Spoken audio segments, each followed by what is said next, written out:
Halo teman-teman, selamat datang kembali di Laskar Pelangi Channel. Teman-teman, kali ini kita akan membahas latihan soal UAS PAS mata pelajaran Bahasa Indonesia tema 8 kelas 4 SD semester 2 kurikulum 2013. Buat teman-teman yang baru bergabung, jangan lupa dukung terus channel kakak ini ya, supaya kakak semakin semangat membuat latihan soal-soalnya. Oke teman-teman, langsung saja kita akan membahas latihan soal-soalnya. Soal yang pertama, sebuah karangan dari hasil imajinasi atau rekaan seorang penulis dan bukan berdasarkan fakta disebut A. Teks non-fiksi, B. Teks fiksi, C. Majalah, D. Novel. Tentu jawaban yang benar adalah B. Teks fiksi. Kemudian soal yang kedua, karya sastra yang berisi cerita penuh khayalan yang dianggap tidak benar-benar terjadi, yang tujuannya menghibur dan mengajarkan pesan moral disebut A. Skripsi, B. Karya ilmiah, C. Dongeng, D. Kisah. Tentu jawaban yang benar adalah C ya, disebut dengan dongeng. Oke teman-teman, kita lanjut ke soal yang ketiga. Cerita yang menceritakan tentang binatang dan digambarkan seolah-olah berperilaku seperti manusia disebut A. Legenda, B. Cerpen, C. Novel, D. Fabel. Tentu jawaban yang benar adalah D. Fabel. Kita lanjut ke soal yang keempat. Cerita yang berisikan kisah atau perjalanan tokoh yang menimbulkan kelucuan atau humor disebut cerita A. Jenaka, B. Sage, C. Mite, D. Cerpen. Tentu jawaban yang benar adalah A ya, disebut cerita jenaka. Oke teman-teman, kita lanjut ke soal yang kelima. Dongeng yang berhubungan dengan kejadian atau peristiwa yang ada kaitannya dengan sejarah atau sifat kepahlawanan seorang tokoh disebut cerita A. Novel, B. Cerpen, C. Mite, D. Sage. Tentu jawaban yang benar adalah D. Sage. Kemudian soal yang keenam, jenis dongeng yang berhubungan dengan kepercayaan atau makhluk halus dalam masyarakat disebut A. Mite, B. Legenda, C. Mitos, D. Novel.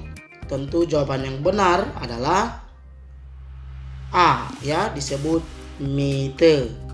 Kemudian kita lanjut ke soal yang ketujuh.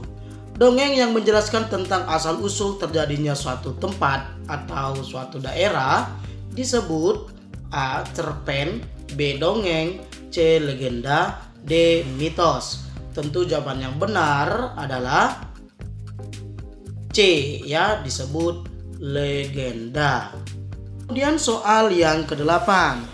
Jenis karya sastra fiktif yang menceritakan kisah yang dialami oleh suatu tokoh secara ringkas disertai berbagai konflik dan penyelesaian atau solusi dari masalah yang dihadapi disebut A. Novel, B. Cerpen, C. Cerita eksposisi, D. Cerita narasi. Tentu jawaban yang benar adalah B, disebut cerita cerpen. Kemudian soal yang kesembilan. Karangan prosa yang panjang mengandung rangkaian cerita kehidupan seorang dengan orang di sekelilingnya disebut A. Karangan deskripsi, B. Karangan argumentasi, C. Novel, D. Asal usul.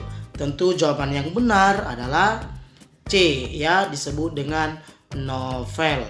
Kemudian soal yang ke-10.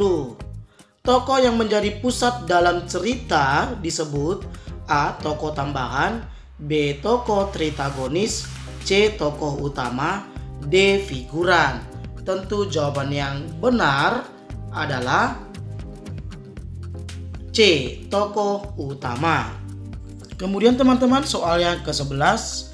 Tokoh yang memiliki sifat baik disebut tokoh A. Protagonis, B. Antagonis, C. Tritagonis, D. Figuran. Tentu jawaban yang benar adalah A. Protagonis. Jadi protagonis adalah tokoh yang memiliki sifat baik.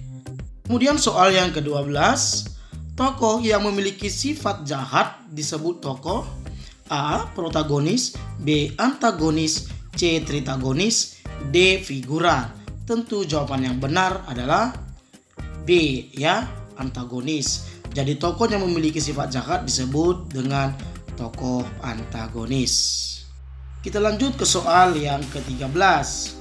Tokoh yang menjadi penengah antara tokoh protagonis dan antagonis disebut A. Protagonis, B. Antagonis, C. Tritagonis, D. Figuran. Tentu jawaban yang benar adalah C. Tritagonis. Jadi tritagonis adalah tokoh penengah antara tokoh protagonis dan juga dengan tokoh antagonis. Oke teman-teman, kita lanjut ke soal yang ke-14. Unsur-unsur intrinsik dalam sebuah dongeng yang benar adalah A. Nilai moral, topik, dan nilai budaya, B. Tema, tokoh, watak, latar, dan amanat, C. Nilai agama dan nilai sosial, D. Nilai moral dan nilai agama. Tentu jawaban yang benar adalah B. Tema, tokoh, watak, latar, dan amanat. Kita lanjut ke soal yang ke-15. Tempat dan waktu terjadinya cerita disebut A. Amanat, B. Latar, C. Watak, D. Tema. Tentu jawaban yang benar adalah B, ya, latar. Kemudian soal yang ke-16. Pesan atau nilai moral yang terkandung dalam sebuah cerita disebut A. Amanat, B. Latar, C. Watak, D. Tema. Tentu jawaban yang benar adalah A, ya, disebut amanat. Kemudian soal yang ke-17. Di bawah ini adalah contoh judul cerita mite adalah A. Tangkuban Perahu, B. Asal-usul Danau Toba, C. Gajah yang Sombong, D. Ratu Selatan Nyi Roro Kidul. Tentu jawaban yang benar adalah D, ya. Ratu Selatan Nyi Roro Kidul adalah contoh cerita yang berbaur dengan mite. Kemudian ke soal yang ke-18.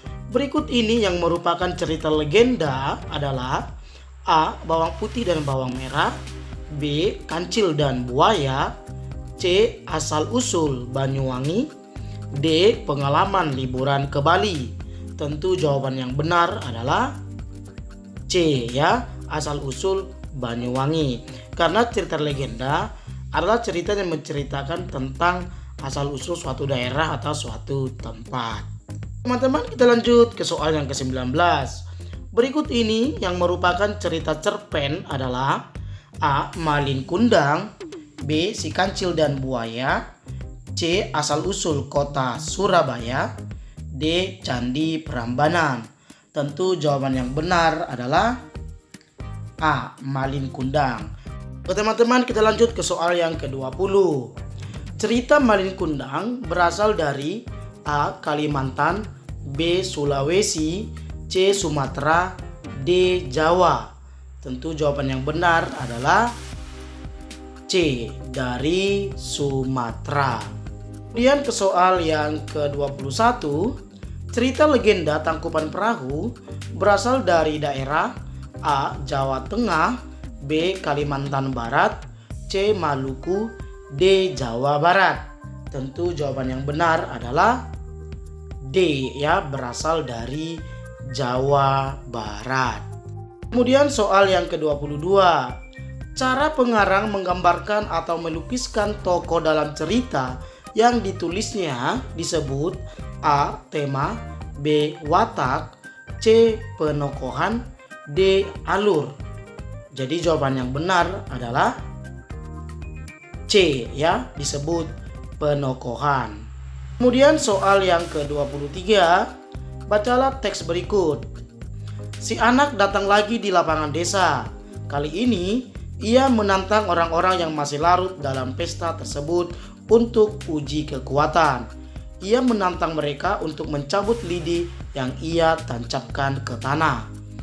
Pertanyaannya, latar tempat dalam penggalan cerita di atas adalah A. Sungai, B. Sawah, C. Lapangan desa, D. Halaman rumah. Tentu jawaban yang benar adalah C. Latar tempatnya adalah di lapangan desa. Kemudian soal yang ke-24, rangkaian kejadian dalam suatu cerita yang disusun secara kronologis disebut A. Tema, B. Watak, C. Penokohan, D. Alur. Tentu jawaban yang benar adalah D. Alur. Kemudian soal yang terakhir, soal yang ke-25. Bacalah penggalan teks berikut ini. Kucing malang itu kini tertidur lelap di kolong jembatan. Tak satu pun yang mau berkawan dengannya. Itulah akibat dari kesombongannya selama ini. Dia hanya bisa menyesali sifat buruknya itu. Pertanyaannya, amanat yang tepat untuk penggalan cerita di atas adalah A. Jangan tidur di kolong jembatan. B. Kalau sudah menyesal, jangan diulangi lagi. C. Kita tidak boleh sombong karena nanti akan merugikan diri sendiri. D. Jadi kucing tidak enak. Tentu jawaban yang benar adalah C. Kita tidak boleh sombong karena nanti akan merugikan diri sendiri. Oke teman-teman, demikian pembahasan latihan soal bahasa Indonesia kelas 4 SD tema 8. Oke teman-teman, sampai jumpa di lain video ya. Berikut teman-teman ada nilai luhur Pancasila yang harus kita terapkan dalam kehidupan kita sehari-hari. Jadi silahkan dibaca teman-teman ya. Oke teman-teman, sampai jumpa. Terima kasih.